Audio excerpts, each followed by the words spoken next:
Cek. Oh, segi.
Untuk peserta, sebentar ya, sekitar 5 menit lagi kita mulai acaranya.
Baik, bisa kita mulai saja mungkin. Insya Allah sudah hadir semua para Bapak Ibu dosen dan juga Pak Wildan selaku koordinator tugas akhir. Saya buka dulu. Bismillahirrahmanirrahim. Assalamualaikum warahmatullahi wabarakatuh. Waalaikumsalam warahmatullahi.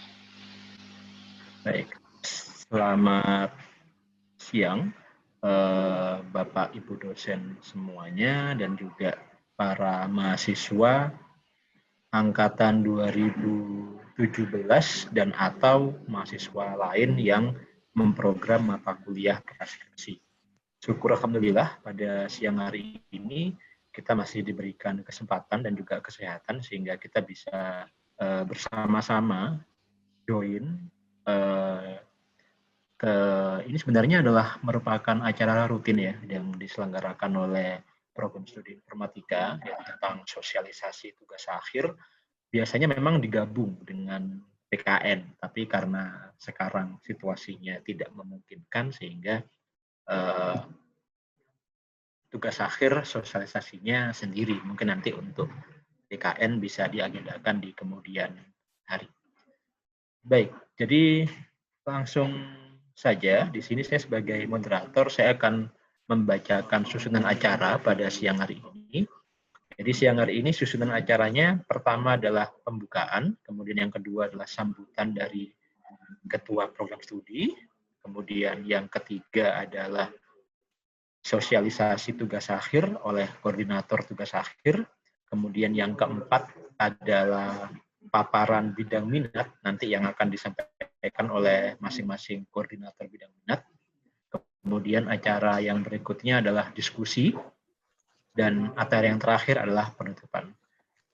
Masuk ke acara pertama, adalah kita buka acara ini dengan bersama-sama membaca basmalah. Bismillahirrahmanirrahim.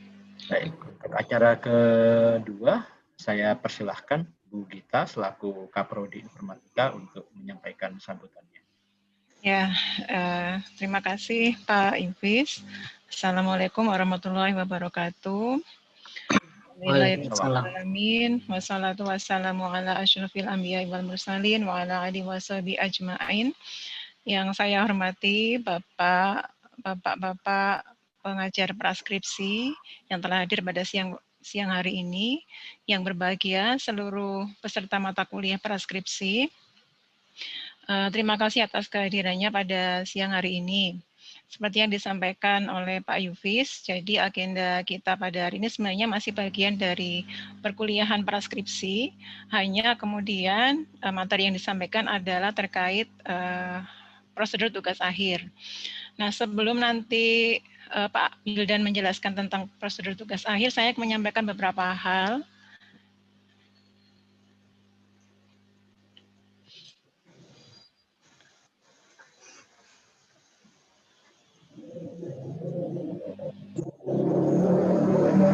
Beberapa beberapa hal yang akan saya sampaikan ini sebenarnya pengantar sebelum nanti kita masuk ke pembahasan tentang prosedur tugas akhir. Ada 4 hal yang saya sampaikan. Pertama adalah berkaitan dengan kurikulum, kemudian ekivalensi, publikasi, dan SKPI. Langsung saja ya ke yang pertama di sini berkaitan dengan kurikulum. Ya, seperti yang sedang Anda tempuh pada semester ini, jadi Anda menempuh mata kuliah praskripsi. Jadi, Prodi sudah merancang kurikulum supaya Anda bisa lulus tepat waktu 8 semester.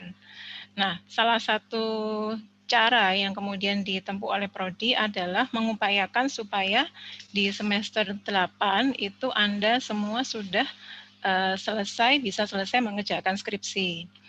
Nah, karena pengerjaan skripsi itu tidak bisa ujuk-ujuk selesai ya, berarti harus ada langkah-langkah sebelumnya untuk mempersiapkan pengerjaan skripsi.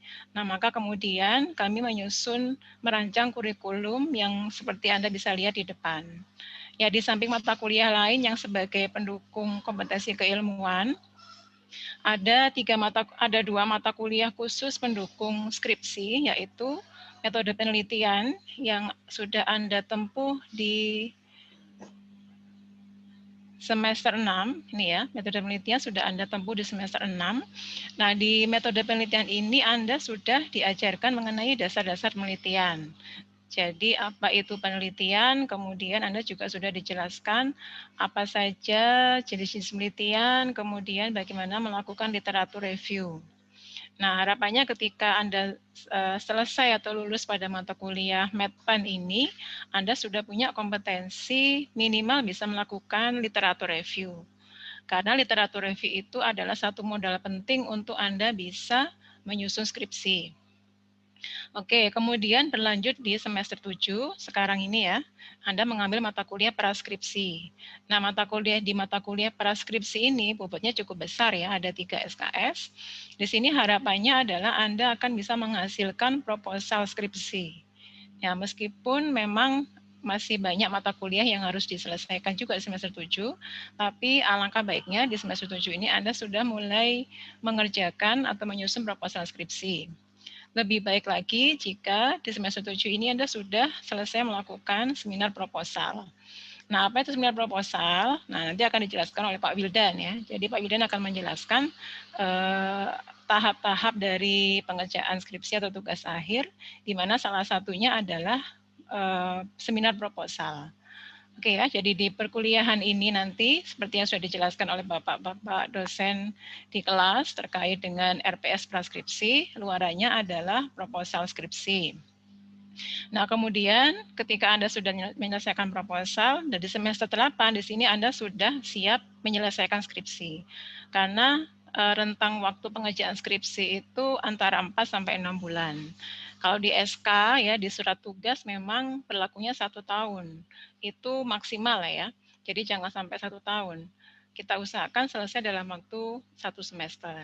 Nah, jadi semester 8 ini Anda bisa skripsi, kalau tidak ada lagi mata kuliah yang harus ditempuh, berarti Anda bisa wisuda di tengah semester. Jadi bisa di bulan Mei ya, bulan Mei gitu tengah semester, atau di akhir semester itu bulan Agustus. Baik, jadi ini adalah rancangan kurikulum terkait tugas akhir atau skripsi.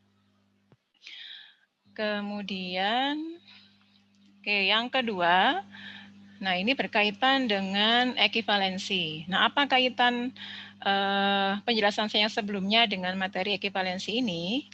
Jadi ekivalensi ini adalah salah satu alternatif Anda tidak perlu pusing mencari judul TA atau skripsi. Kenapa seperti itu? Karena ketika Anda bisa menerbitkan karya ilmiah jurnal nasional misalnya, atau karya ilmiah jurnal internasional, maka itu akan disetarakan dengan skripsi, dengan tugas akhir. Jadi misalnya nih, Anda di salah satu mata kuliah itu menyusun artikel kemudian dipublikasikan di jurnal, ya, jurnalnya jurnal nasional yang terakreditasi ya, minimal S2 ya atau internasional, maka Anda tidak perlu lagi ada beberapa tahapan pada TA atau pada skripsi yang nanti akan bisa kita skip. Ya, itu. Jadi tidak pusing lagi dengan topik. Atau misalnya Anda melakukan presentasi pada seminar ilmiah internasional. Atau misalnya Anda memiliki hak cipta atau hak paten nasional. Ya. Jadi sekian poin ini yang seperti Anda bisa lihat di slide, ini adalah salah satu beberapa cara alternatif dalam pengerjaan tugas akhir atau skripsi. Nah, selengkapnya, jadi penjelasan mengenai kriteria, kemudian syarat-syaratnya Anda bisa akses di website yang sudah saya tulis di bawah ini. Oke ya, jadi ini beberapa cara untuk kalau Anda kesulitan mencari judul skripsi, Anda bisa alternatifnya adalah menghasilkan karya ilmiah seperti yang ada di poin-poin ini. Itu. Kemudian yang berikutnya ini berkaitan dengan publikasi. Ya. Jadi salah satu tahapan dalam pengerjaan tugas akhir ini adalah publikasi.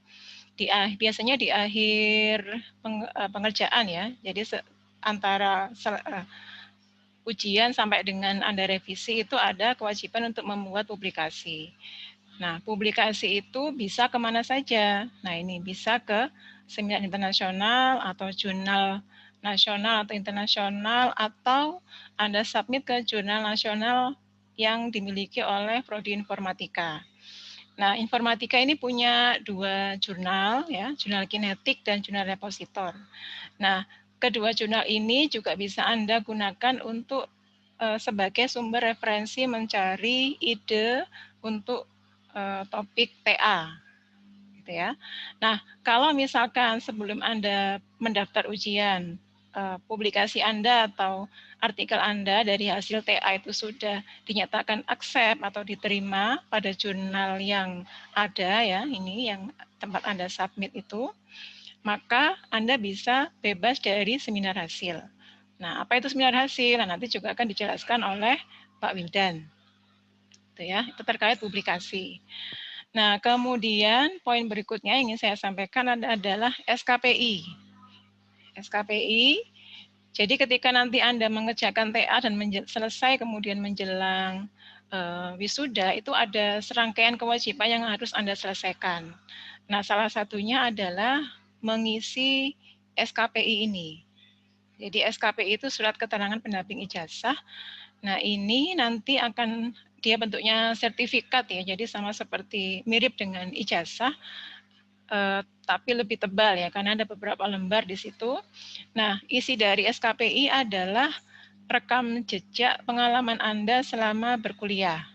Ya, di situ nanti akan tertulis, akan ditulis ya, Anda pernah tergabung di organisasi apa, kemudian pernah ikut di kuliah tamu apa, dan sebagainya, ya, punya sertifikasi apa. Nah, itulah kenapa Prodi mendorong Anda untuk mengikuti segala bentuk seminar, ya, kuliah tamu, karena nanti sertifikat yang Anda dapat itu bisa meningkatkan poin pada SKPI.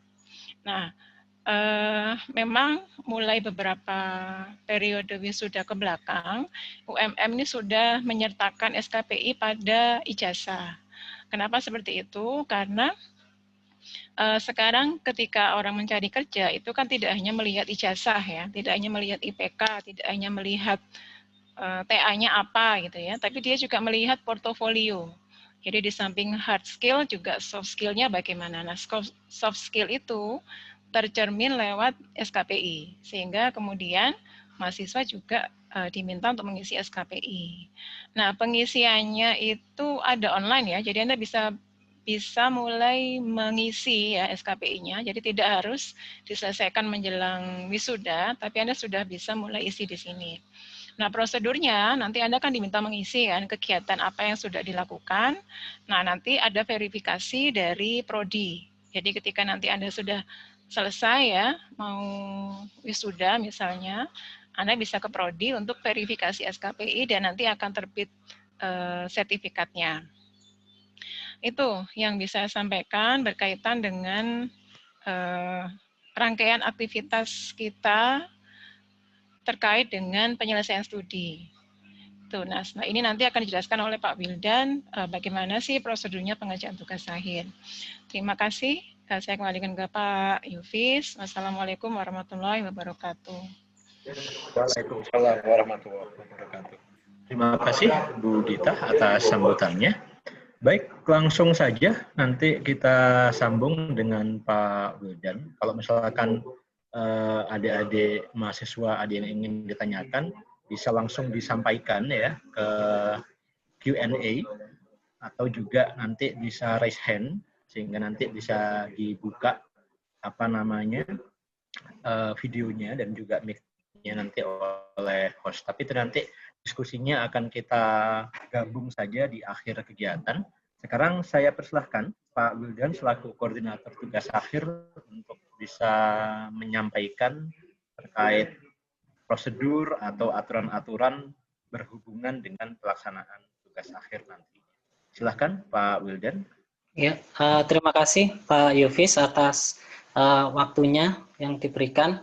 Yang saya hormati Ibu Gita sebagai Ketua Program Studi Informatika, yang saya hormati Pak Yufis sebagai moderator, dan Bapak bidang minat, Bapak dosen bidang minat yang turut hadir, dan Bapak Ibu dosen yang lain. Akan saya mulai tentang ini ya, prosedur dari tugas akhir. Untuk yang pertama, landasan dari tugas akhir ini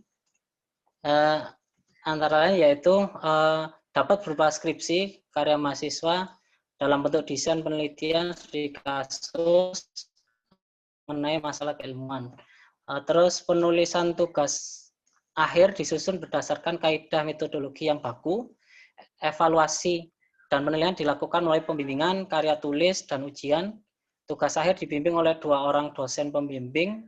Pembimbing adalah dosen jurusan program studi yang memiliki keahlian dan kesesuaian topik tugas akhir mahasiswa. Pembimbing minimal memiliki jabatan akademik, yaitu asisten ahli bergelar S2.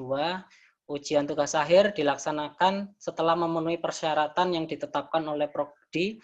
Setiap mahasiswa yang menyusun skripsi wajib membuat naskah publikasi yang tadi sudah dijelaskan. Tugas akhir atau karya ilmiah telah disetujui oleh pembimbing. Penguji tugas akhir adalah dosen dengan jabatan fungsional menurut bidang keahlian. Kelulusan tugas akhir ditetapkan dan dibacakan oleh ketua majelis penguji. Jadi secara urutan tahapan tugas akhir itu ada 4 ya. Jadi di sini pra tugas akhir, proposal tugas akhir, pengerjaan tugas akhir, seminar hasil, dan sidang akhir. Nah, sebelum ke tahapan, jadi di sini ada beberapa periode wisuda, jadi 1, 2, 3, 4 untuk yang tahun 2020 ini, yaitu di akhir ya kita sudah proses, jadi hari ini seminar hasil dan sidang akhir. Untuk tahun 2021 seperti yang dibicarakan tadi yaitu bulan Mei dan Agustus, jadi teman-teman bisa mulai menyusun hari ini, terutama untuk yang praskripsi. Bedanya dengan tahun kemarin, kalau praskripsi ini pra tugas akhir dijalankan sendiri. Jadi kalau mungkin semester ini akan lebih cepat ya. Jadi karena output dari praskripsi adalah proposal. Jadi apa yang dimaksud pra tugas akhir di sini? Yaitu mahasiswa memilih topik tugas akhir sesuai bidang minat, melakukan studi pustaka terkait topik tugas akhir. Jadi waktu kita ada di praskripsi mungkin itu bisa mulai ya pertemuan kedua. Pertama dan kedua mungkin kita bisa langsung ke dosen. Jadi teman-teman bisa berdiskusi setelah mendapatkan sebuah judul atau latar belakang yang telah didiskusikan di kelas, terus Anda menemui dosen perekomendasi. Nah, dosen perekomendasi ini yang dimaksud adalah dosen calon pembimbing teman-teman. Misalkan Anda memilih data science misalkan ke Pak Yufis, maka topiknya adalah sesuai dengan dosen perekomendasi tersebut. Jadi sah Anda untuk berdiskusi dengan banyak dosen sebelum Anda masuk ke SK. Ya. Jadi Anda bisa berdiskusi dengan dosen bidang minat tentunya. Jika teman-teman belum memiliki topik, Anda bisa berdiskusi dengan dosen ketua bidang minat. Nanti Anda nanti diarahkan oleh dosen tersebut. judul disetujui 2 dosen perekomendasi. Jadi nanti Anda diskusi, Anda membuat sebuah latar belakang bab 1 gitu ya, terus bab 2-nya berupa metode, Anda diskusi, terus diskusi dosen 1, selanjutnya dosen 2, terus hingga disetujui, hingga selesai. Terus selanjutnya untuk setelah Anda selesai dengan proses praskripsi tersebut, Anda bisa mulai melakukan pendaftaran proposal tugas akhir. Jadi setelah Anda disetujui, tanda tangan sudah, berkasnya dilengkapi, terus Anda bisa upload di simanta.umm.id atau mengumpulkan berkas di TU Informatika. Jadi kemarin waktu ini ada pandemi, jadi banyak tugas yang masuk ke TU Informatika, baik melalui email ataupun langsung. Jadi Anda lengkapi dulu, yaitu berkasnya di bawah nanti ada dijelaskan, yaitu draft dari skripsi itu sendiri, terus lembar persetujuan dosen perekomendasi, dan ini Anda bukti upload di Simanta, yang sebelumnya Simteknik.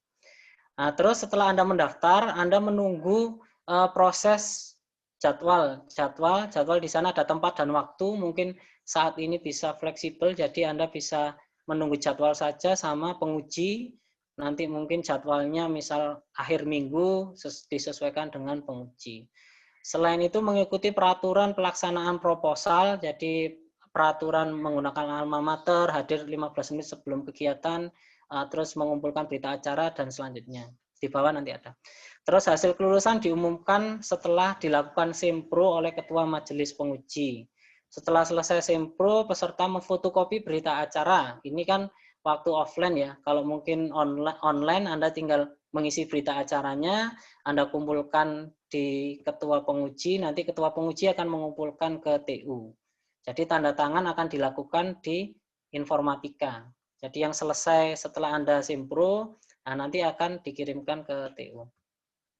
Nah, setelah itu, setelah Anda selesai seminar proposal, setelah seminar proposal, Anda akan diberikan SK tugas akhir. SK tugas akhir ini nanti akan ada jangka waktunya, biasanya 1 tahun. Hasil seminar proposal direkap berdasarkan form berita acara. Jadi misalkan pada satu periode atau satu sidang proposal itu ada 10 mahasiswa, maka yang lulus 9, akhirnya di SK adalah 9, seperti itu.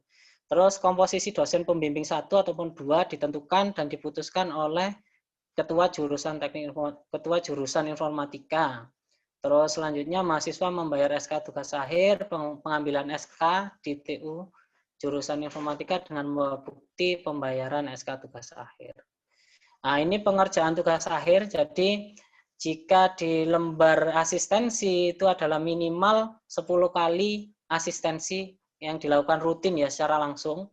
Tapi kalau saat ini yaitu berupa online, Anda bisa membuktikan dengan Anda diskusi dengan dosen melalui online atau offline, daring atau luring.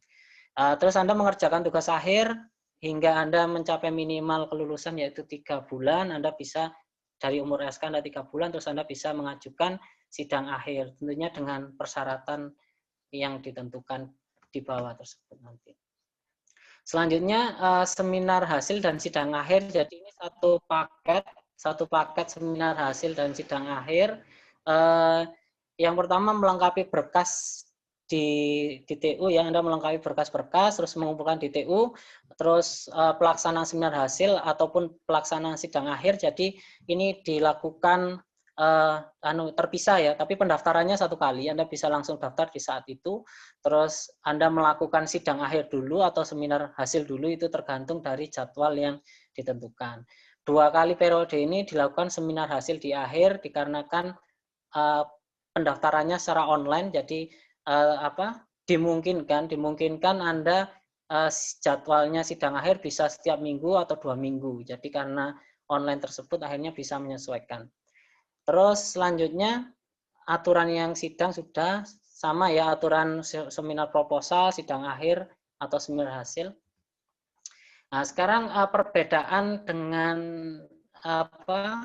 SOP yang sebelumnya dengan online, yaitu Anda membuat presentasi dulu, menyiapkan presentasi, jadi baik itu sidang, seminar proposal atau seminar hasil, Anda membuat video dulu dengan durasi tertentu, kalau di proposal 3-5 menit, kalau di sidang akhir 7-15 menit. Jadi kalau di sidang akhir Anda jelaskan poin per poinnya.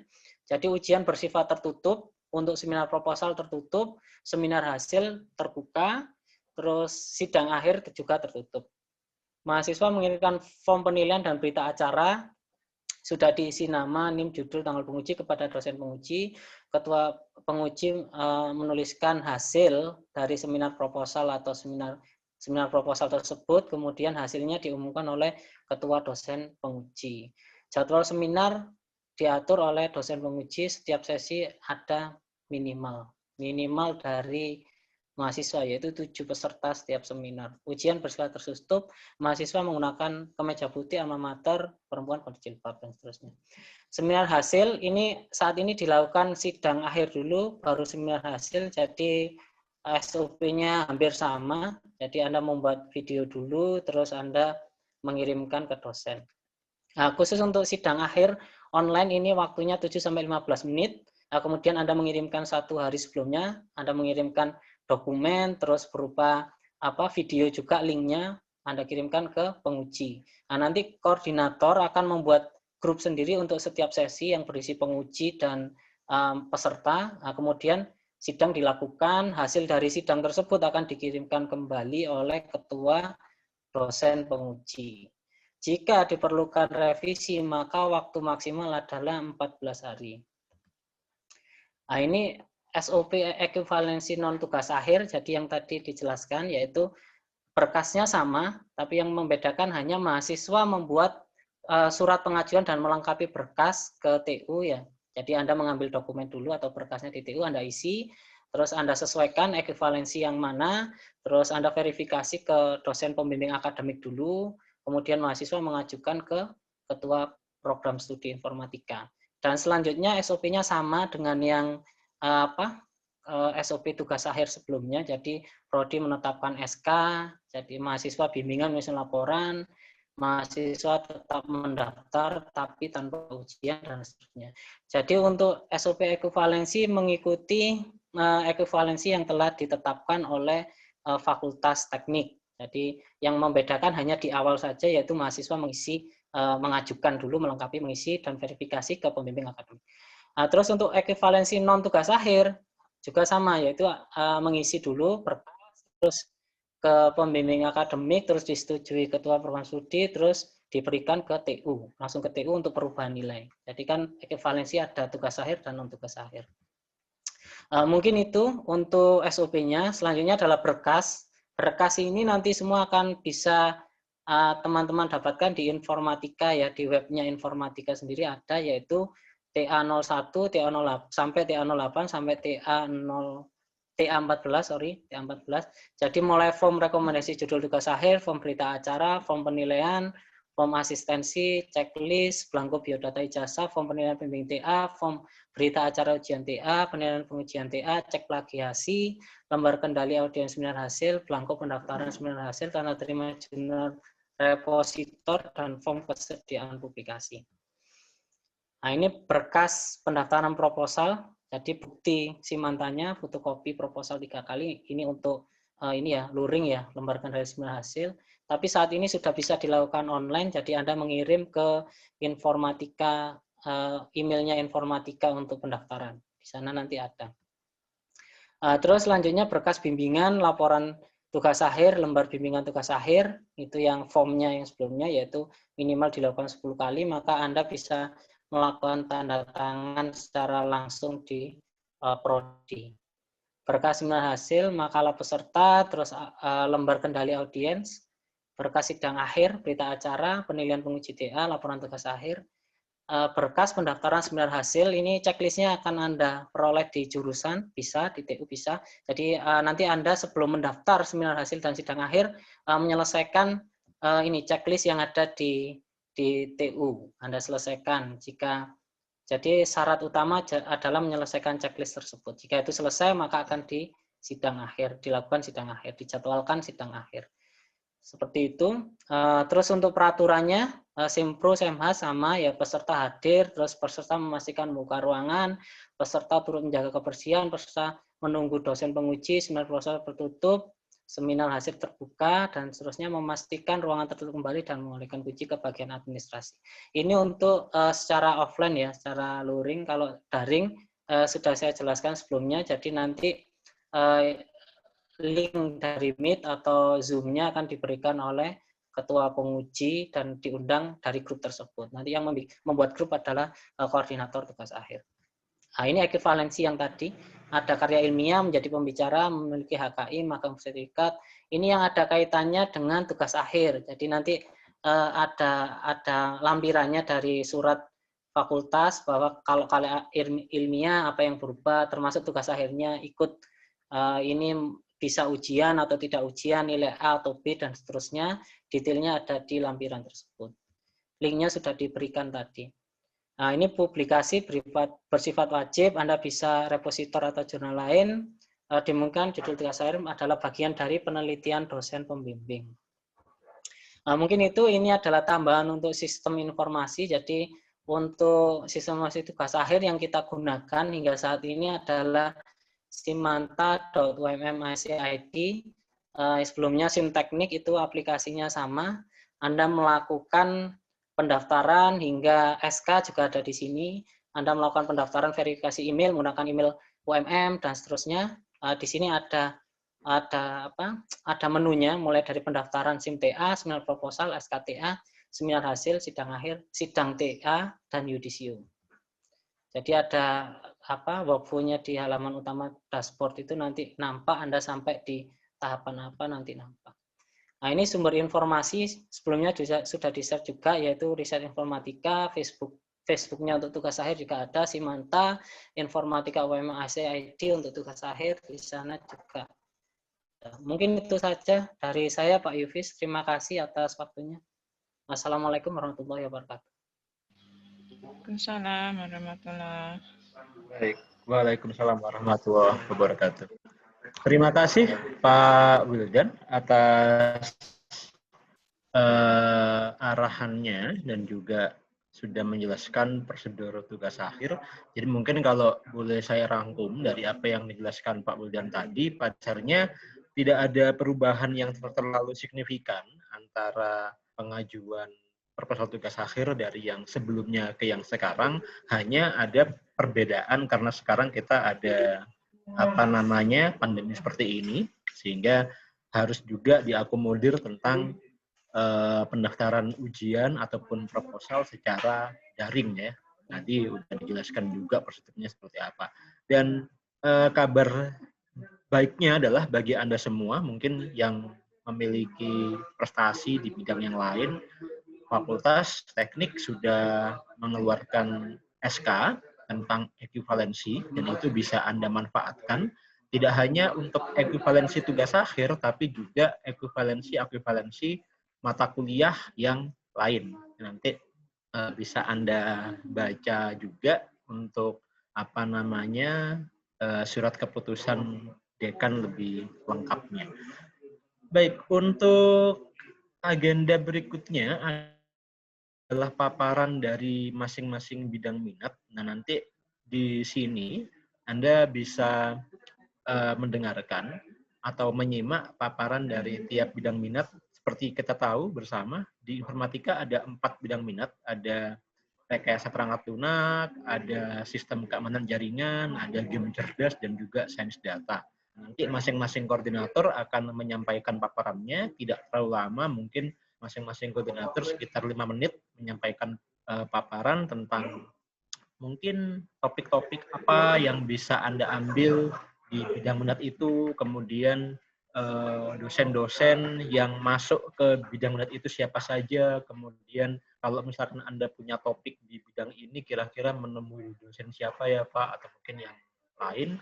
Jadi supaya tidak terlalu lama, saya persilahkan mungkin mulai dari bidang RPL dulu ya. Pak Amin, apa sudah siap? Pak Amin izin keluar sebentar, Pak. Pak Amin? Oke, sambil nunggu Pak Amin mungkin. Yang ini sepertinya sudah siap Pak Saifuddin. Monggo, Pak Saif.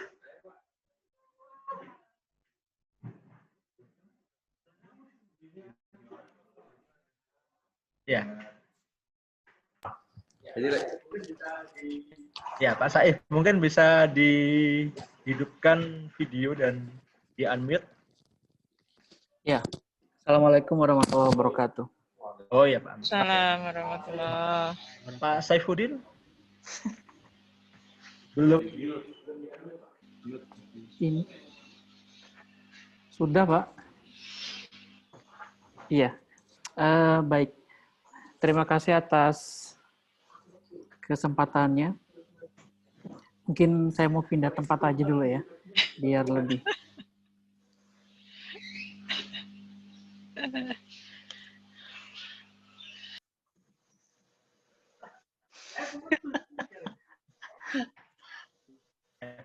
Mohon maaf, ini koneksinya sepertinya. Jadi saya tadi sempat live dulu gitu ya. Baik. Silahkan mungkin Pak Saifuddin. Baik. Ya. Saya share screen dulu. Nah itu kan 3 kan, kombinasi 1, 2, 3, 4. Mohon info apa share screen saya terlihat? Sudah, Pak. Baik. Sudah terlihat, Pak. Saya perubahannya di situ, Pak. Mencoba mengganti koefisiennya karena kalau misalkan 3, nah ini juga bisa jadi analisa kamu. Kenapa kok jelek hasilnya? Ini saya namanya itu ngomongin. Apanya? Ini. Kalau pakai 3. Baik, di sistem keamanan dan jaringan komputer ini ada beberapa dosen pengampu dan masing-masing dosen itu sebenarnya sudah memetakan beberapa skup penelitian yang mereka lagi kerjakan, baik itu dengan dosen atau dengan mahasiswa.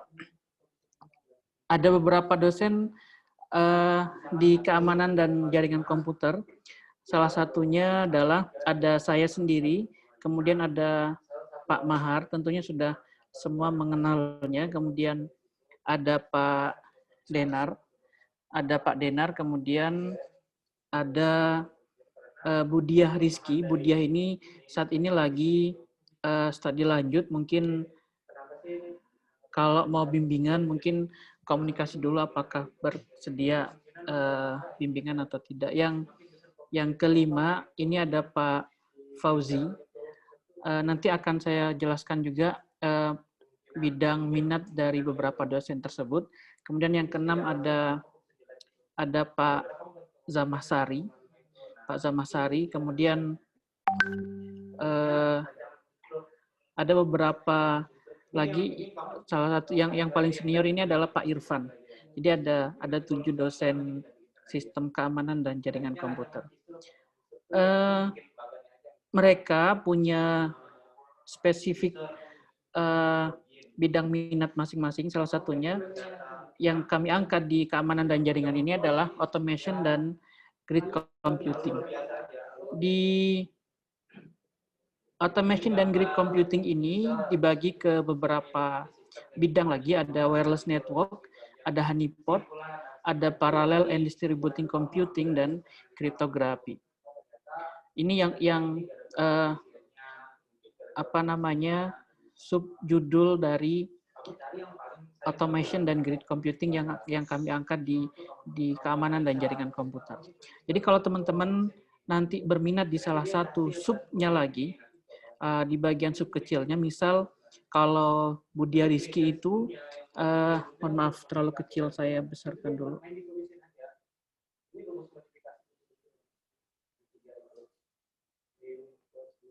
Saya urut dari atas mungkin ya.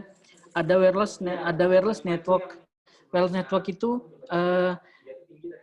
dibagi ke beberapa yang sudah berjalan penelitian ini. Yang pertama adalah ada WBAN, wireless body area network ya.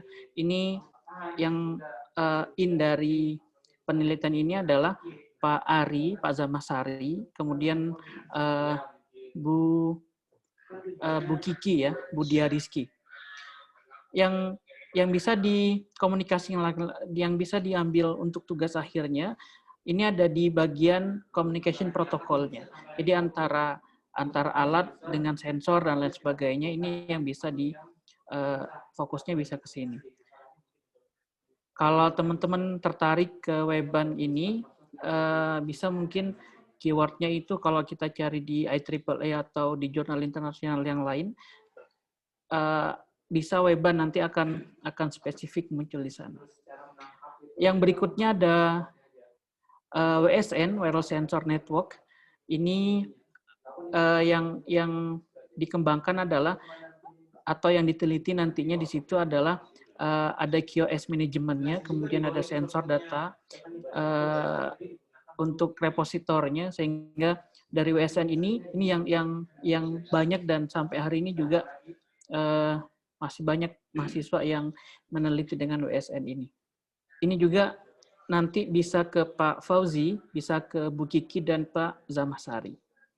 Kemudian berikutnya dari bagian wireless network ini ada IoT. IoT ini sama dengan WSN, cuman di IoT ini lebih cenderung dia akan membahas di security, kemudian di scheduling prosesnya, kemudian ada malware analisis di situ, khusus untuk malware yang di sini khusus untuk yang IoT mungkin ya. Jadi ada malware yang memang ditargetkan untuk IoT, sehingga teman-teman bisa mengambil khusus mungkin malware khusus untuk IoT. Yang berikutnya berkaitan dengan sensing data, mulai dari hardware-nya dan development-nya, serta ada biometrik, sehingga di IoT itu ada sekian bagian ini. Kemudian yang berikutnya, yang wireless network ini biasanya teman-teman lebih ke simulator ya, simulasi menggunakan biasanya NS2, kemudian GNS3, dan lain sebagainya. Yang diteliti biasanya ada di jaringan VANET, jaringan MANET, dan lain sebagainya. Artinya yang bisa disimulasikan yang mungkin kekurangan alatnya, maka bisa dibuat simulasi, dan itu bisa juga dijadikan judul tugas akhir. Yang ketiga adalah mobile network. Berikutnya, selain wireless network tadi, ada di Honeypot. Nah, kebetulan yang Honeypot ini penelitian saya dengan Pak Denar ya. Mohon maaf tadi ada Pak Denar juga. Di Honeypot ini ada security monitoring. Jadi kita akan mengembangkan beberapa monitoring yang ada di Honeypot itu yang bisa kita buat sendiri, dan informasinya fleksibel sekali dan sesuai dengan yang kita inginkan. Mulai dari kita akan membuat raw datanya sehingga dibuat menjadi dataset dan lain sebagainya. Kemudian di Honeypot juga dari beberapa penelitian yang sudah kami lakukan, ternyata yang banyak itu dari jenis malware ya. Jadi Honeypot itu menyerang malware, yang diserang adalah bukan dari manusia, ternyata bukan dari attacker yang asli, tetapi dari malware, dari robot dan lain sebagainya. Sehingga di Honeypot juga nanti ada malware mitigation. Jadi dari malware ini banyak yang bisa kita diskusikan, yaitu bagaimana kita menganalisa sebuah malware, baik itu di perangkat IoT, mobile, sistem operasi, Windows, Linux, dan lain sebagainya. Sehingga banyak sekali judul-judul yang berkenaan dengan malware analisis ini. Berikutnya ada parallel and distributing computing. Di sini yang menangani di sini adalah ada Pak Mahar dan Pak Fauzi, juga Pak Ari di sini ya. Jadi kalau teman-teman berminat mengambil parallel computing, ini biasanya ke Pak Zamasari atau Pak Mahar atau Pak Fauzi. Kalau Pak Fauzi dia lebih ke SDN ya. Di SDN ini banyak sekali.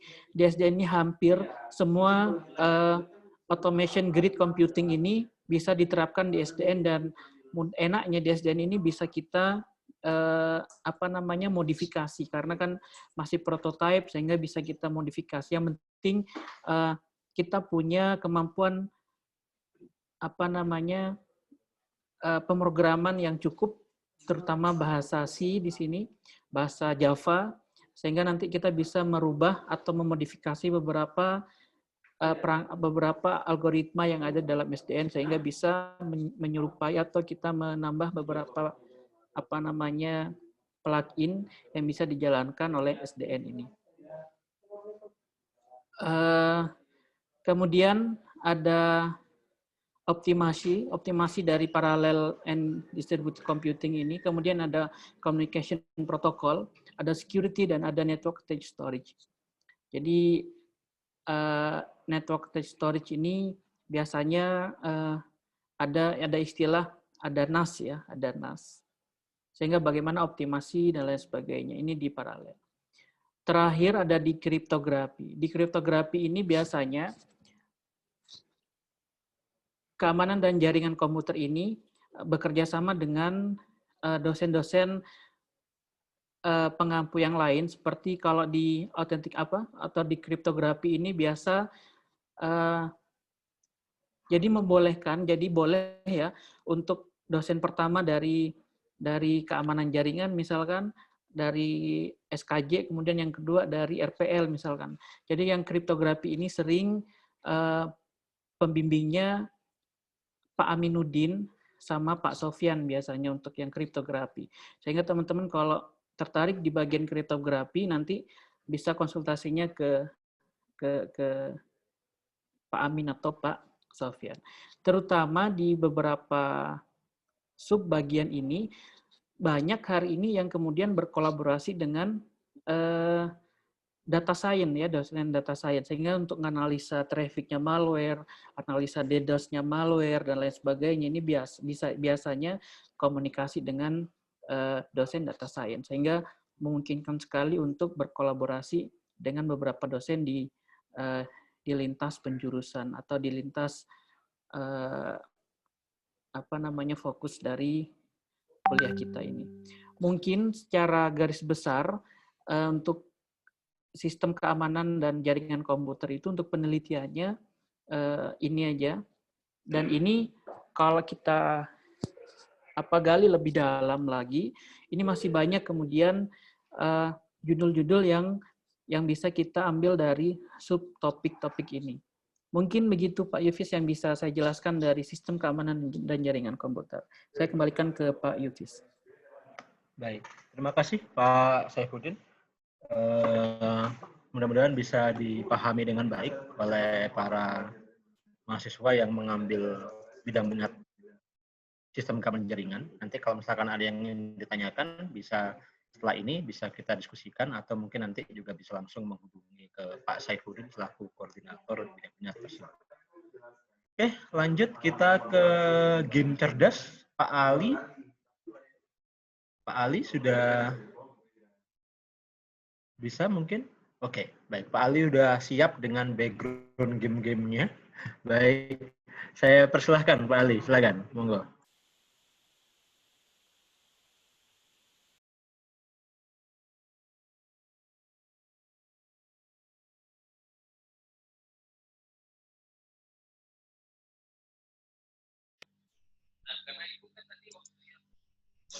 Oke, bismillahirrahmanirrahim.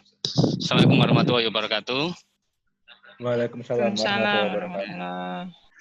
Terima kasih Pak Yufis atas kesempatan yang diberikan pada kami.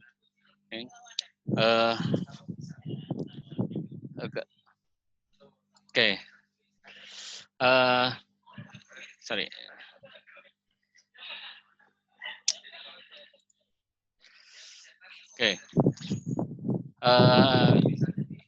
Kami ingin menyampaikan tentang beberapa aspek penelitian pada bidang minat game ya.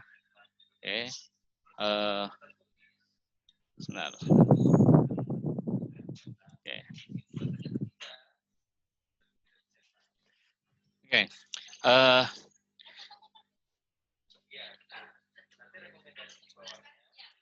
Penelitian pada bidang minat game ini ada beberapa mungkin sebelumnya saya perkenalkan dosen-dosennya. Ada dosen, ada Pak Eko Budi Cahyono. Beliau adalah dosen paling senior kita ya di informatika. kemudian saya sendiri, kemudian Bu Lailatul Husnia, terus ketiga adalah keempat adalah Pak Hardianto. Oke. Tuh. Jadi ini adalah dosen-dosen bidang minat game cerdas. Oke. Untuk bidang penelitiannya secara umum itu kita bagi 3. Jadi untuk gamenya sendiri kita menggunakan pendekatan kualitatif, ya. Untuk permainannya dan playernya bisa menggunakan kualitatif maupun kuantitatif. Untuk game dev-nya kita biasanya berbicara tentang desain research, gitu ya. Saya kira untuk pendekatan kualitatif atau kuantitatif itu sudah dijelaskan di mata kuliah MedPen ya. Oke. Penelitian topik bidang game, ya, penelitian pada topik bidang game itu secara umum ada 5 ini, ada gamifikasi, ya. Ini adalah penelitian paling banyak di bidang minat game. Itu kebanyakan ngambil topik tentang gamifikasi, ya. Ada yang membuat game, ada yang gamifikasi buku, ada gamifikasi apa itu antarmuka lab, ya, kebanyakan ngambil di gamifikasi. Kemudian computer graphic, computer vision, dan HCI atau CHI ya kalau di sini ya. Itu mungkin salah satunya bicara tentang grafika, ya. Ya, biasanya animasi bukan animasi gambar ya kalau di sini ya. Kemudian controller itu masuk sini. Yang ketiga computer system and security, ini sampai saat ini belum ada yang mungkin ngambil di sini. Ini ya tentang keamanan dari game. Kemudian human behavior, ini juga masih belum ada yang ngambil di sini. Kemudian game development. Bagaimanapun bidang kami ini tidak lepas dari semua bidang yang lain ya. Tidak bisa lepas dari bidang yang minat yang lain, baik rekayasa perangkat lunak, terus data science, dan jaringan. Jadi penelitian antar bidang itu sangat terbuka sekali ya di sini. Oke. Untuk gamifikasi ada beberapa topik yang bisa kami tawarkan. Ada tentang educational game gamification. Ini yang sekali lagi yang paling banyak ya diambil oleh para kakak kelas kalian. Kemudian ada terapi game gamification, ini belum ada yang ngambil ya. Gameplay, kemudian advert game seingat saya ada 1 ya, ada 1 ya. Kemudian prosocial game gamification, ini juga belum ada. Game for person with disabilities itu juga belum ada. Jadi kalau Anda tanya yang paling banyak di sini yang ngambil kebanyakan educational game gamification. Oke. Untuk grafika ada beberapa diantaranya yang mengambil virtual reality serta game controller, ya. Game interaction, game controller dan animasi, ya. Tapi sebenarnya materinya ini yang kami buka. Terus computer system and security biasanya membahas tentang konsumsi energi ketika game digunakan, ya. Itu salah satunya yang paling banyak. Oke. Kemudian human behavior, Jadi analisis gamernya, analisis pemain game, ya, ini yang masuk ke sini. Kemudian game dev, ya, game dev ini kebanyakan masuknya ke game content generation, ya. Sedangkan yang game maker ini bukan menggunakan game maker ya, membuat game maker. Nah, yang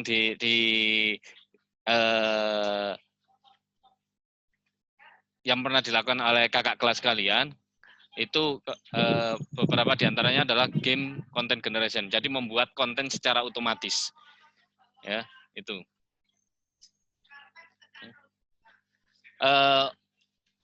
Itu untuk analisanya, ya intinya ada data gathering sama data analis method. Kemudian, oh maaf, itu tadi harusnya judulnya. Analisanya, ya mungkin ada bisa menggunakan analisa formal, ya. Kemudian bisa menggunakan analisa waktu. Jadi gini, kebanyakan yang perlu diluruskan ketika tugas akhir game adalah bagaimana cara menganalisa, karena kadang-kadang analisanya terlalu luas, ya. Kalau terlalu luas, TA itu nggak selesai-selesai itu nanti. Jadi fokus salah satu aja, ya. Ini yang kemudian kenapa kok TA-nya nggak selesai-selesai? Nah, fokus ke salah satu aja. Ya. Oke, itu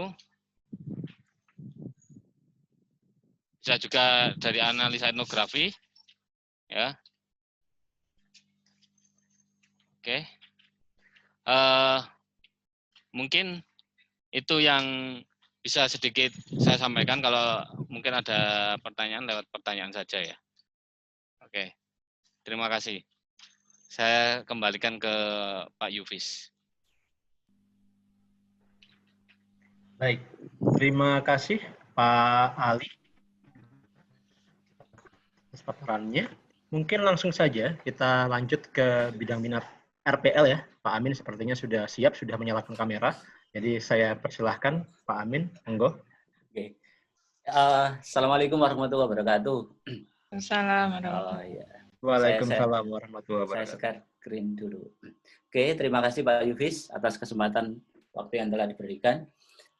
Yang kami hormati, Bu Gita selaku Kaprodi dan dosen dari koordinator bidang minat dan koordinator TA. Nah, ini ada beberapa hal yang perlu saya sampaikan dari koordinator bidang minat RPL. Jadi nanti akan saya sampaikan ada beberapa research trend tadi yang lagi trending di dunia software engineering.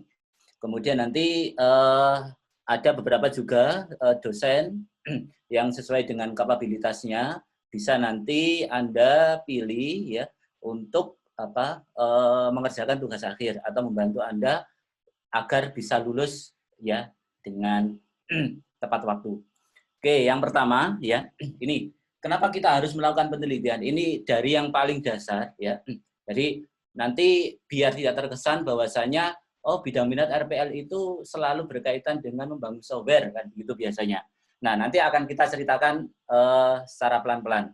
Jadi ketika kita melakukan penelitian ya salah satunya yaitu TA ini. Jadi kita harus mencari dulu masalah penelitiannya apa. Nah, masalah penelitian ini tidak ya bukan masalah kehidupan itu intinya ya. Jadi misal rata-rata mohon maaf ya ini saya ulas sedikit, rata-rata di bidang minat RPL itu memunculkan masalah ini karena masih manual. Nah itu kan aslinya bukan masalah penelitian itu masalah kehidupan. Tetapi aslinya masalah penelitian itu didasarkan dari masalah dari adanya latar belakang. Nah, dari latar belakang itu lahirlah dari masalah kehidupan. Jadi misal gini, saya memprediksi padi menggunakan SVM. Aslinya bukan padinya itu yang menjadi objeknya, jadi tapi SVM-nya itu yang nanti akan kita teliti. Oh, ternyata prediksi selama ini yang kita lakukan ya ini ternyata masih belum akurat kalau kita lihat dari tinjau akurasinya. oh menggunakan klasifikasi naive Bayes ini masih kurang. Nah, maka saya menggunakan misal SVM. Nah, itu salah satu masalah penelitian. Jadi mohon diperhatikan, masalah penelitian itu bukan masalah kehidupan, ya itu. Kemudian yang kedua, nah bisa jadi masalah ini, masalah yang kita pecahkan itu nanti, ini sudah ada yang memecahkan. Dilihat dari mana? Dari paper-paper itu. Jadi kita harus ya banyak membaca paper-paper yang sudah ada ya. Kemudian, nah bisa jadi nanti kita melakukan melakukan riset ini, nah untuk menemukan suatu pemecahan yang lebih baik. Nah, misal gini, kemarin ada salah satu anak RPL yang mengambil pengembangan perangkat lunak menggunakan PXP, Personal Extreme Programming. Nah, permasalahannya kalau hanya menggunakan PXP, ini bisa jadi butuh waktu lama, biayanya mahal, dan lain sebagainya. Oh, berarti saya improve dong sedikit. Oh, bisa. Nah, kemarin menggunakan metode Moskow. Jadi metode Moskow itu merupakan metode perankingan untuk meranking kira-kira fitur mana yang paling penting itu didahulukan. Oh, ternyata pengaruhnya apa? Pengaruhnya itu dengan adanya metode Moskow, oh ternyata proyek yang dilakukan di software perangkat lunak ini menjadi lebih cepat dan lain sebagainya. Biayanya lebih murah. Nah, itu pengaruhnya di sana. Nah, makanya salah satu tujuan dari kita meneliti ini, kita bisa menemukan suatu pemecahan yang lebih baik dari yang sudah ada. Nah, oleh karena itu di dalam bukunya Benderson ini, jadi aslinya riset itu kan diambil dari bahasa Inggris, kembali, search mencari. Jadi selalu dicari berulang-ulang terus-menerus. Nah, tujuan utama dari kita, ini mohon diperhatikan, dari kita melakukan penelitian yaitu building to knowledge. Ini, jadi membangun suatu pengetahuan yang baru, di mana pengetahuan yang baru itu no one has understood before. Jadi sebelumnya orang lain nggak tahu. Nah, makanya kita melakukan penelitian. Nah, begitu. Jadi building new knowledge. Nah, ini ada bukunya si Dawson lagi. Kita melakukan penelitian karena harus ada contribution to knowledge. Jadi harus ada suatu kontribusi ke pengetahuan. Bukan contribution to society, ke masyarakat, bukan. Kalau ke masyarakat itu manfaatnya setelah kita melakukan penelitian. Tapi contribution to knowledge. Nih, contribution to the body of knowledge. Jadi ada suatu pengetahuan baru ya, di mana pengetahuan baru ini kita dapatkan setelah melakukan penelitian itu. Gitu. Ini paling dasar dari kita melakukan penelitian itu. Nah, kemudian pengembangan software sama penelitian. Ini apa? Jadi aslinya kita membangun software, membangun aplikasi, ini bukan tujuan utama penelitian kita.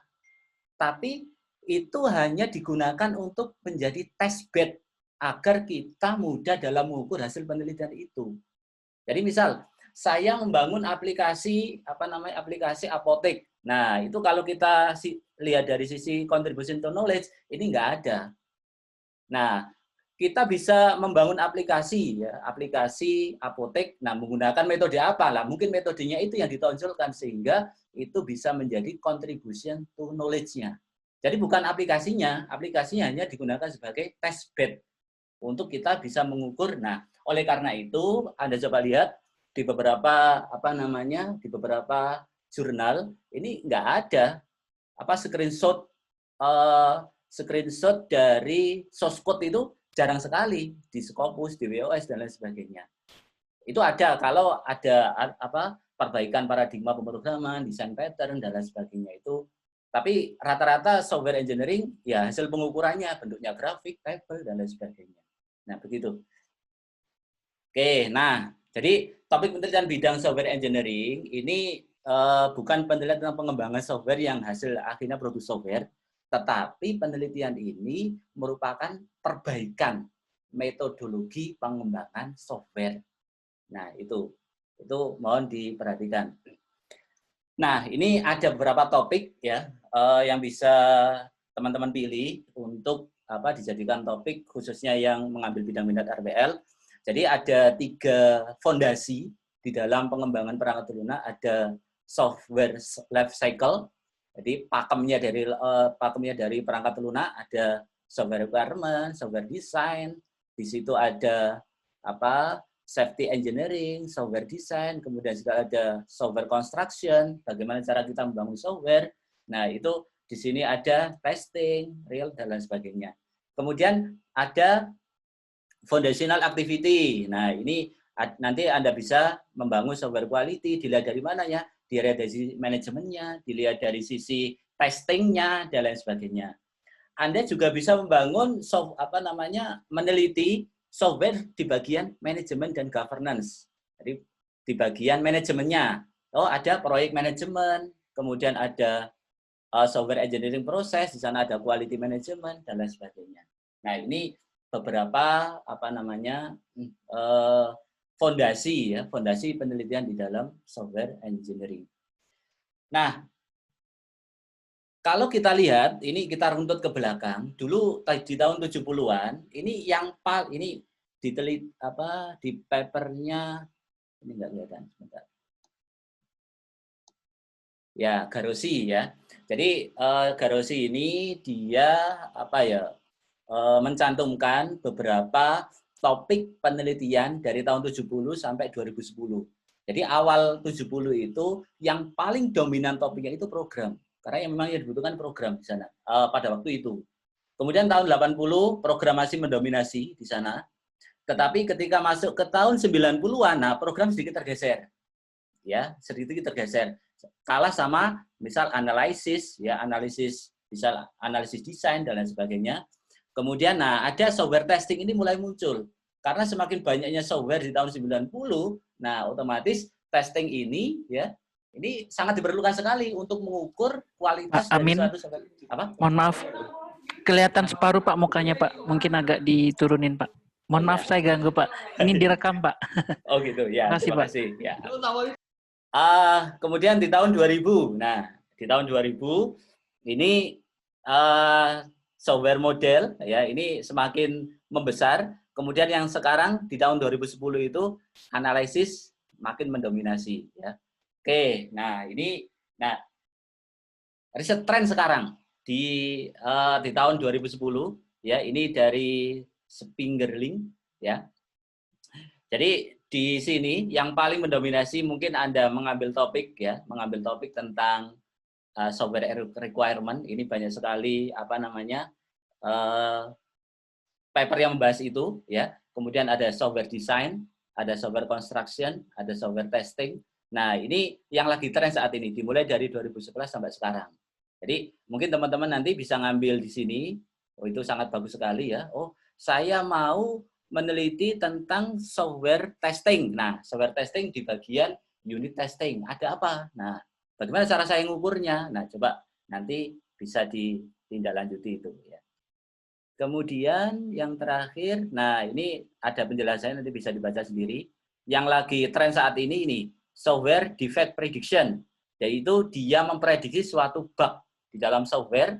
Nah, tapi prediksinya itu dia menggunakan pendekatan machine learning. Nah, itu bisa pakai deep learning atau yang lain. Nah, di sini ada beberapa dosen yang bisa Anda pilih untuk menjadi dosen pembimbing teman-teman semua. Ini kalau kita buka prodi, keahliannya di bidang software quality, jadi pengukuran dari sisi usability ataupun dari sisi operability. Kalau Pak Har, keahliannya di bidang application framework, khususnya di mobile.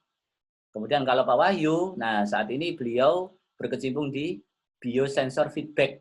Nah, kalau Bu Evi, tadi ya ada satu yang paling bawah, yang di topik tadi, yang di table tadi, itu ada evaluasi government sama tata kelola IT. Kalau ke saya, ini software testing atau service oriented architecture dan lain sebagainya. Kalau Pak Elias, ada di knowledge management yang di bawahnya, hampir sama Bu Evi tadi. Kalau Pak Wildan, ini re-engineering. Nah, ini nanti coba kalau tertarik ke re-engineering, bisa ke Pak Wildan. Kemudian Pak Arif Susanto, ya ini HCI, terkait UI, UX, dan lain sebagainya. Pak Brian, nah ini desain metrik.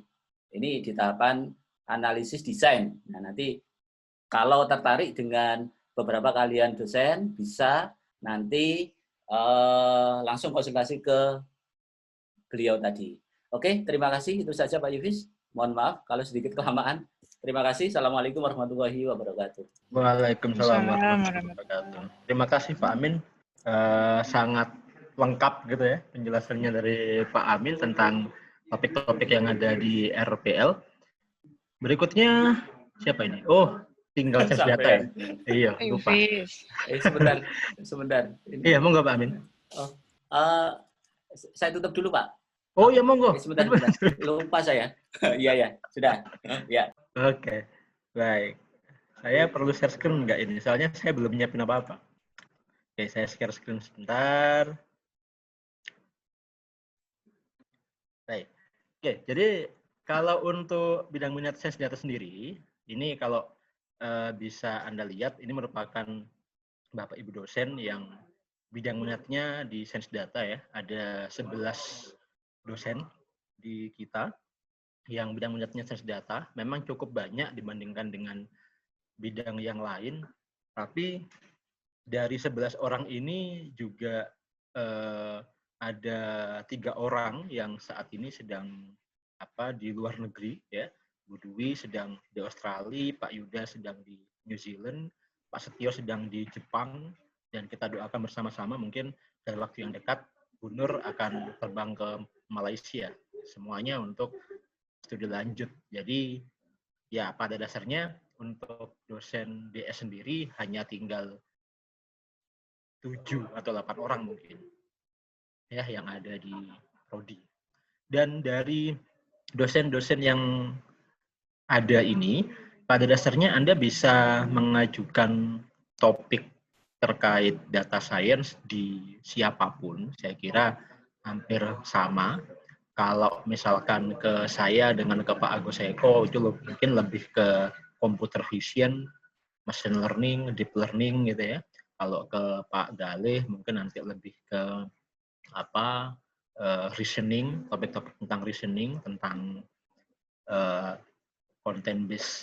case based reasoning, atau mungkin topik-topik yang lebih ke edukasi sekarang Pak Galih topiknya.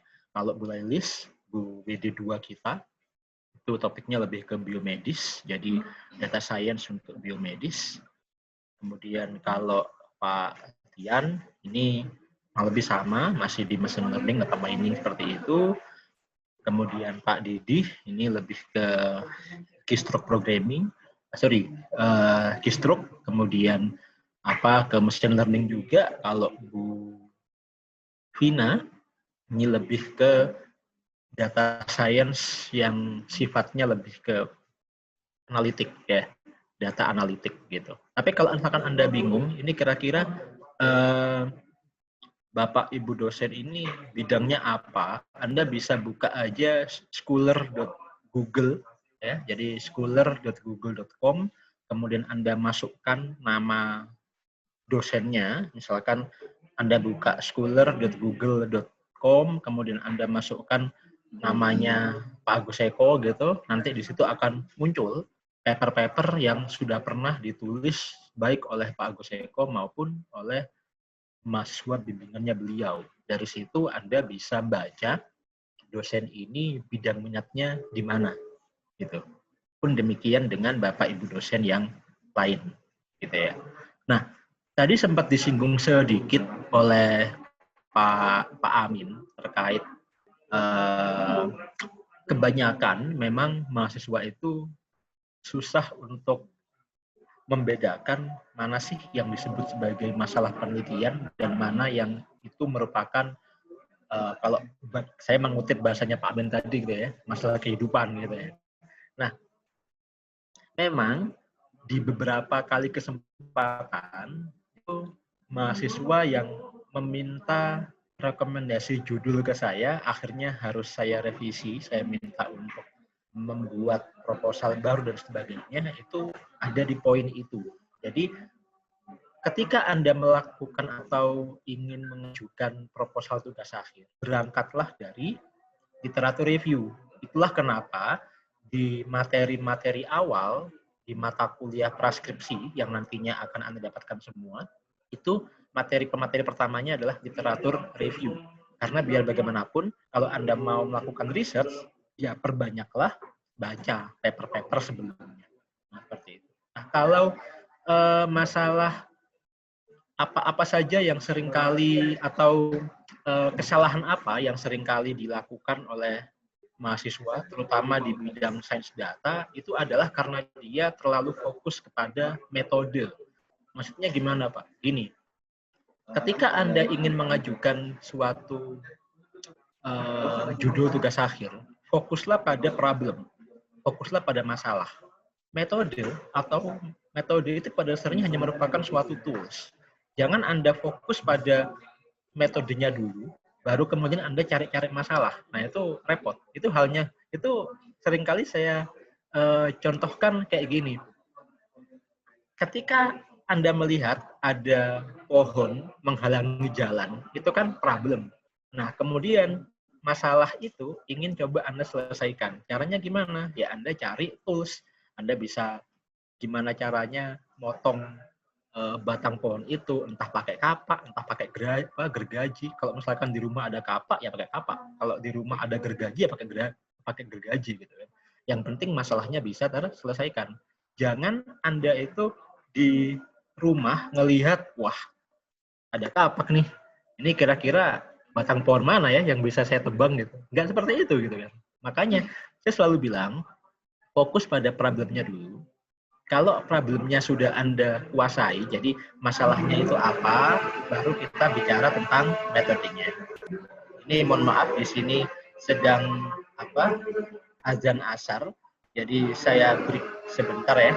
Ini sudah selesai untuk pemaparan saya untuk bidang minat sains data. Mungkin kita lanjutkan langsung ke sesi diskusi. Silahkan kalau misalkan ada yang ingin disampaikan atau didiskusikan, bisa ditulis di Q&A sambil kita menunggu azannya selesai. Nanti akan saya bacakan Q&A ini.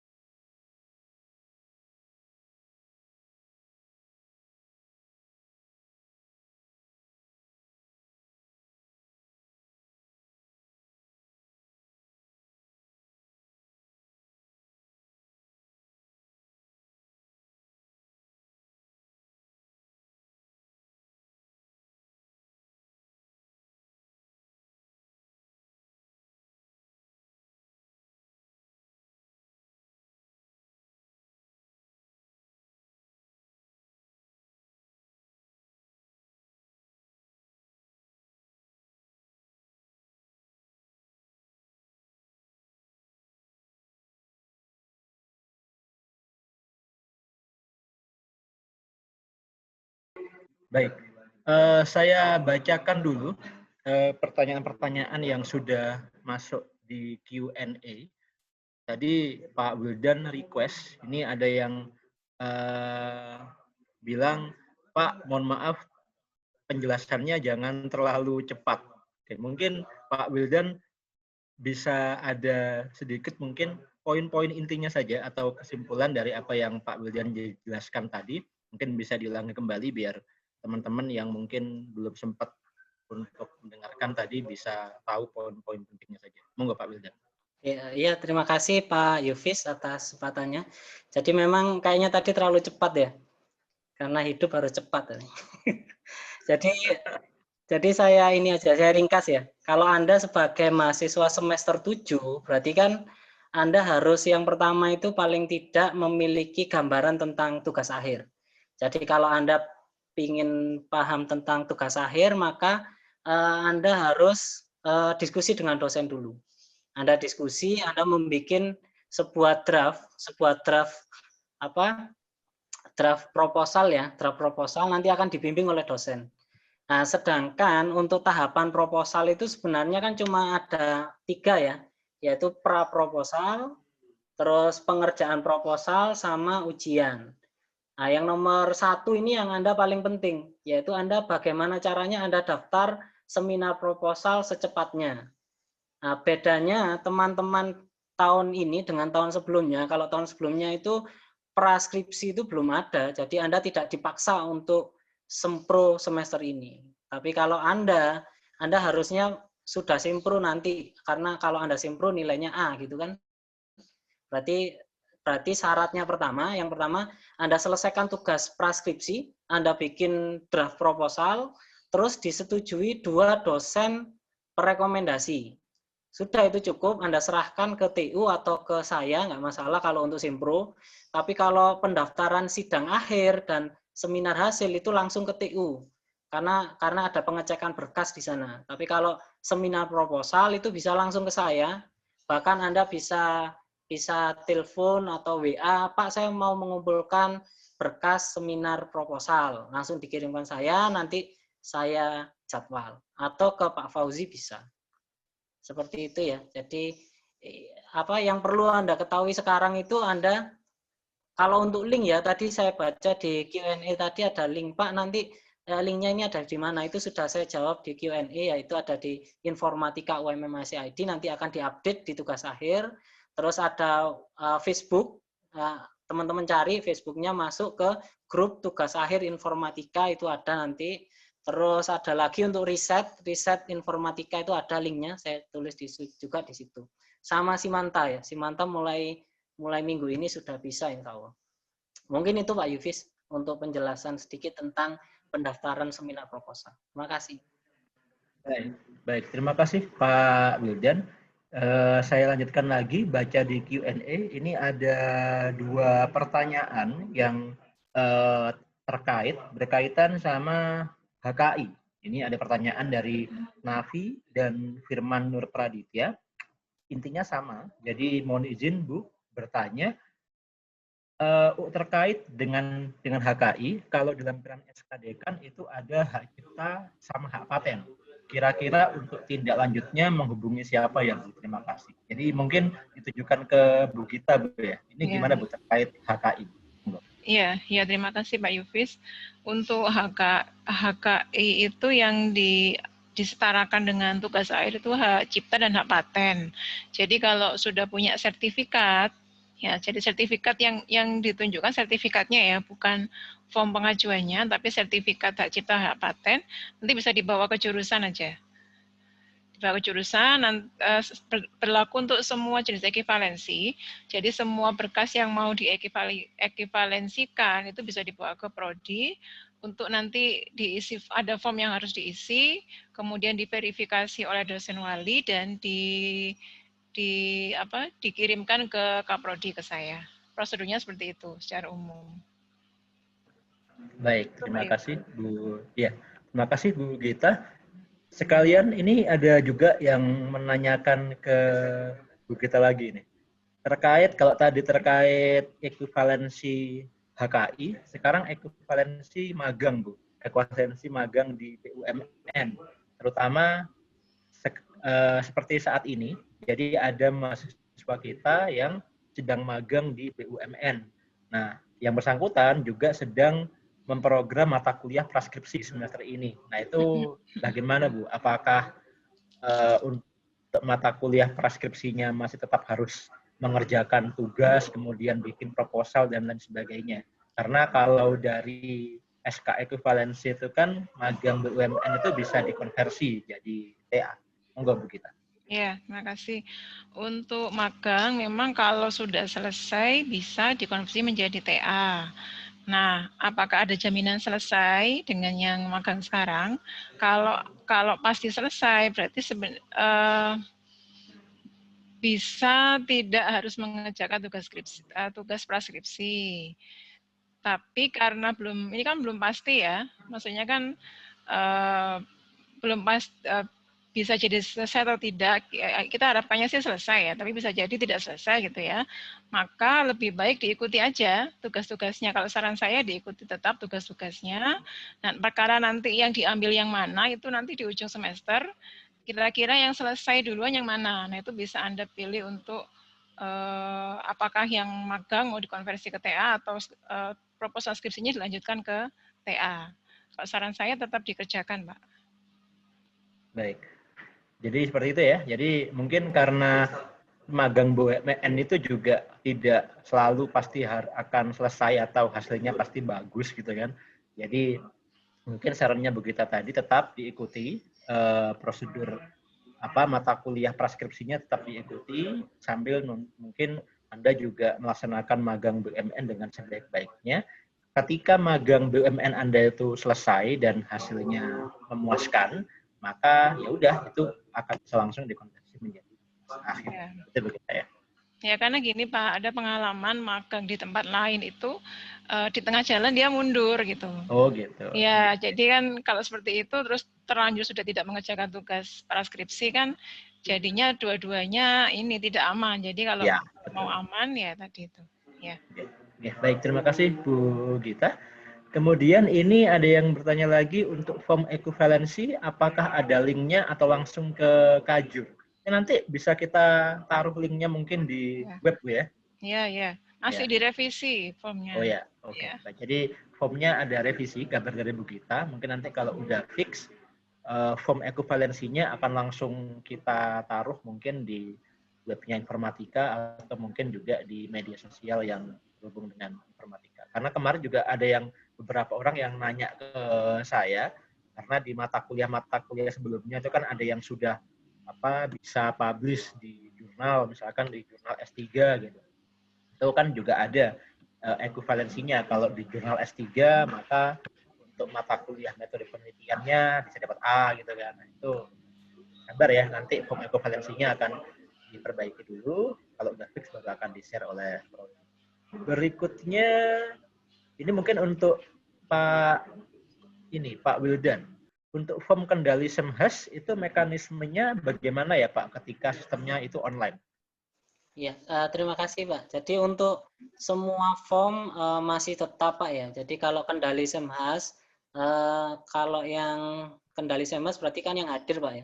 Jadi dia yang hadir terus dia mengikuti SEMHAS, tetap Anda tulis dulu, nanti tanda tangan tetap menyusul, tidak ada tanda tangan digital ya, kita masih belum ke arah sana. Jadi tetap formnya Anda isi, Anda ada bukti mengikuti seminar hasil ya, terus Anda tanda tangan luring tanda tangan ketemu langsung ya, gitu Pak. Baik, terima kasih Pak Wildan. Kemudian untuk ini ada yang nanya juga, Cita Tiara, mohon maaf Pak, slide untuk topik sense data. Oh tadi belum sempat saya tampilkan ya. Baik, mohon izin sebentar, saya tampilkan dulu slide untuk bidang minat sains data, karena tadi memang ada azan tadi jadi nggak sempat saya masukkan. Nah ini ya, jadi mungkin bagi yang sains data ini sebenarnya hanya sebagian kecil saja topik-topik di bidang sains data ya. Ada computer vision, ada text mining, machine learning, information retrieval, deep learning, recommender system, artificial intelligence dan lain sebagainya. Dan kalau misalkan Anda tadi menyimak penjelasan dari tiap koordinator bidang minat, baik itu Pak Saifuddin, Pak Ali Sofyan ataupun juga Pak Amin, di situ Anda akan mendapati bahwa sains data itu bisa masuk ke semua bidang minat yang ada di prodi kita. Jadi bisa saja, misalkan Anda topiknya sains data ini, kemudian Anda ingin menggunakan data malware misalkan. Nah itu juga bisa Anda misalkan untuk mengklasifikasikan data malware, atau misalkan untuk di RPL juga bisa masuk. Intinya topik-topik yang ada di sini ini hanya sebagian kecil saja dari topik-topik sains data yang ada di luar sana yang bisa Anda coba. Itu mungkin untuk slide-nya ya, Mbak Cita Tiara. Kemudian apalagi nih? Mohon maaf mau bertanya, apakah recording dari webinar ini akan diupload ke YouTube? Saya tanyakan dulu ke hostnya, Pak Saif. Pak Saif, ini kira-kira nanti recordnya di-share di YouTube atau? Oh ya, katanya Pak Saif nanti recordingnya akan di-share di YouTube-nya Prodi, Pak Saif ya? Ya, akan di-share ke YouTube channelnya Prodi. Ngomong-ngomong, Anda udah subscribe belum? YouTube-nya Prodi. Di-subscribe ya. Nanti kalau enggak dimarahin Bu Gita nanti. Baik. Kemudian apa lagi nih? Mohon maaf Bu, untuk sertifikat HKI ini apakah boleh berkelompok atau harus individu? Nah ini gimana Bu? Karena kalau untuk Hacipta itu kan biasanya ada nama-namanya ada banyak ya. Itu yang diakui semuanya atau hanya satu orang saja? Bentar, di lampiran itu tidak disebutkan berarti bisa semuanya. Ya, karena memang kan proses pengajuan paten sama hak paten kalau nggak salah ya. Yang di ini itu memang kan agak panjang. Jadi seingat saya semuanya diakui. Coba dibaca lagi di ini ya, di lampiran. Ya. Di lampiran itu SK. Ya. Jadi mungkin gini, jadi silahkan saja Anda baca di SK. SK-nya dulu di-share di mana, Bu ya? Ada Mungkin di ada web yang informatika. belum baca. Oke, Ada di web informatika itu ada tentang SK dekan terkait ekuivalensi. Silakan Anda cermati poin-poinnya. Kalau misalkan ternyata menurut Anda tidak ada keterangan berkelompok ataupun individu, ya silahkan diajukan saja, atau nanti juga akan koreksi oleh dosen pembimbing akademik dan juga nanti akan diplenokan oleh prodi terkait mana-mana saja yang akan saya diakui. Tambahkan sedikit, Pak. Ya, monggo. Ya, jadi kalau hak cipta di SK itu sudah jelas ya. Jadi kalau misalkan hak cipta itu tidak sekedar hak ciptanya yang diajukan sebagai konversi TA, tapi ada berkas-berkas pendukung. Ini ya, saya bacakan dari hak cipta itu diusul minimal satu hak cipta, kemudian diusulkan bersama dengan satu artikel proceeding. Tuh. Ya, jadi tidak hanya hak cipta saja yang kalau kita punya hak cipta tidak cukup hak cipta saja yang bisa mengkonversi ke TA. Kalau paten itu bisa. Jadi kalau paten itu hanya sertifikat paten. Kalau hak cipta ini harus disertai dengan beberapa berkas yang harus disiapkan. Itu Pak Yubis. Baik, terima kasih. Seperti itu ya. Jadi mungkin perlu dipahami juga bagi mahasiswa semuanya. Jadi tidak semua karya itu langsung bisa diekuivalensi. Misalkan Anda punya karya A gitu, ini langsung bisa diekuivalensi jadi TA. Tapi ada tahapannya. Tadi sudah dijelaskan oleh Pak Wildan, ada pengisian form untuk pengajuan, kemudian persetujuan oleh dosen pembimbing akademik, dan nanti setelah itu akan diplenokan oleh prodi. Kira-kira apakah memang bisa diekuivalensikan ataupun tidak. Itu. Kemudian ada lagi yang bertanya, Pak, mohon maaf izin bertanya, untuk pengajuan judul ke dosen pembimbing, apakah langsung harus jadi? Dikarenakan terkadang masih banyak mahasiswa yang bingung untuk mencari topik atau judul tugas akhir. Ini mungkin bisa saya jawab sendiri gitu ya. Jadi tidak harus. Jadi maksudnya gini, Pak, apakah langsung ketika misalkan saya ke dosen A, kemudian saya harus terus ke dosen itu gitu ya?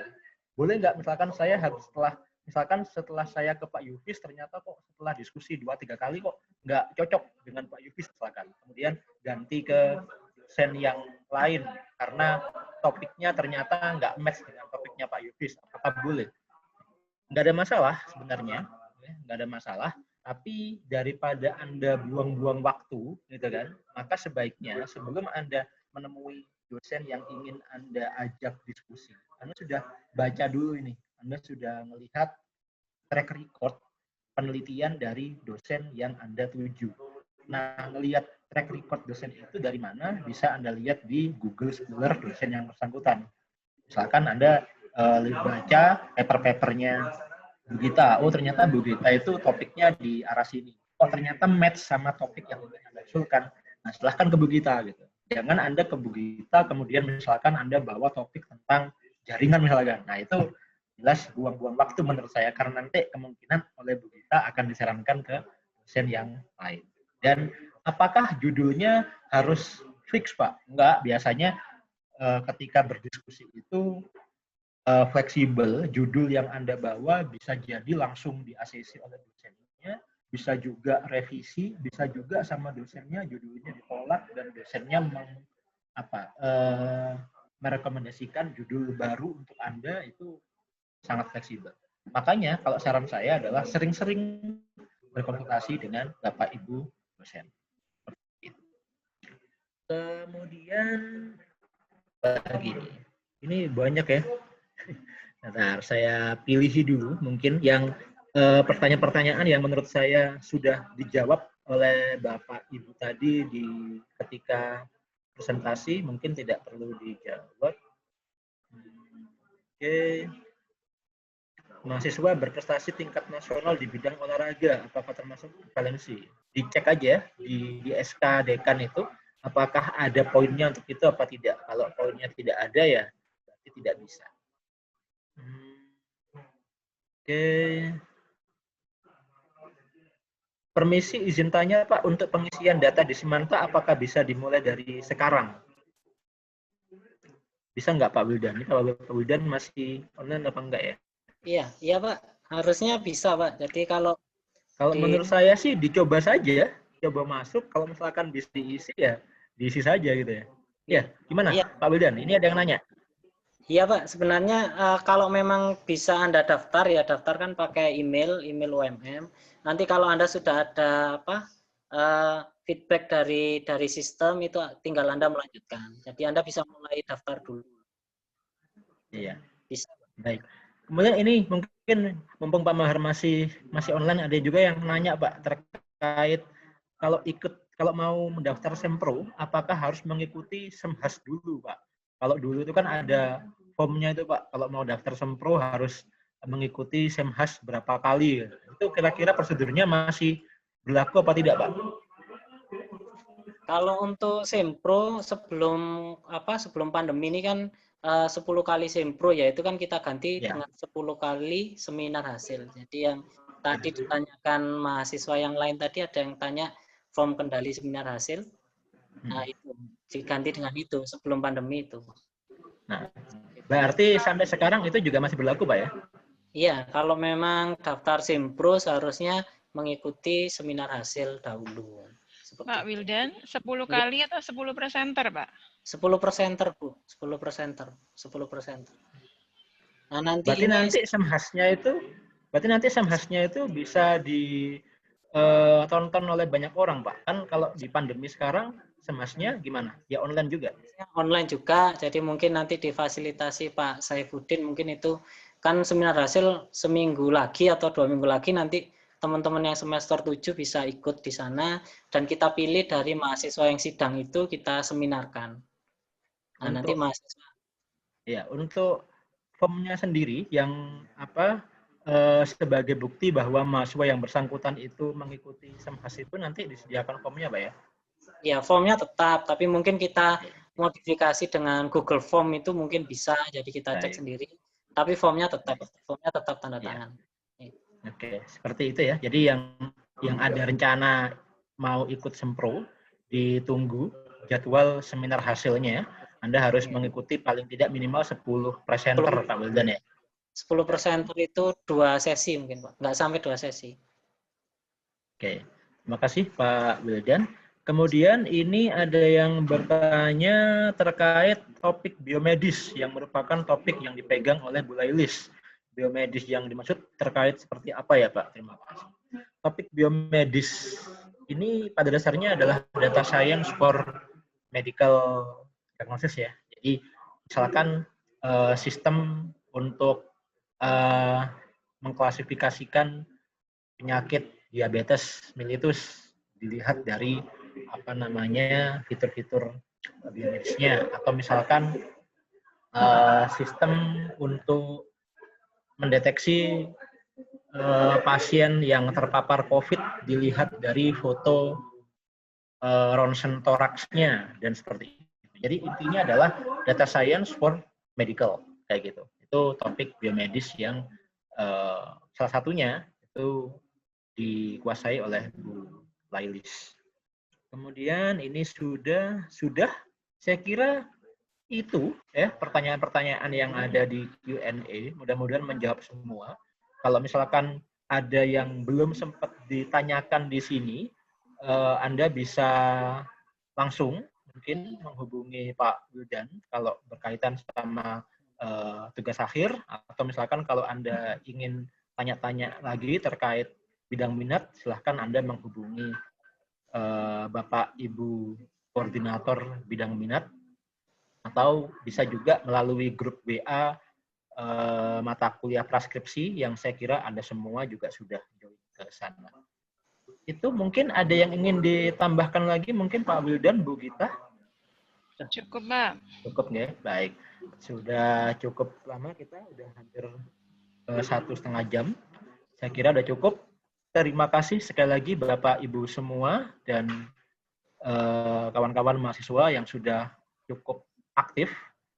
Mulai dari tadi belum ada yang live, saya lihat cukup antusias. Terima kasih atas perhatiannya. Kita tutup dengan bacaan hamdalah bersama-sama. Alhamdulillah. Dari saya ucapkan terima kasih dan mohon maaf bila ada kesalahan.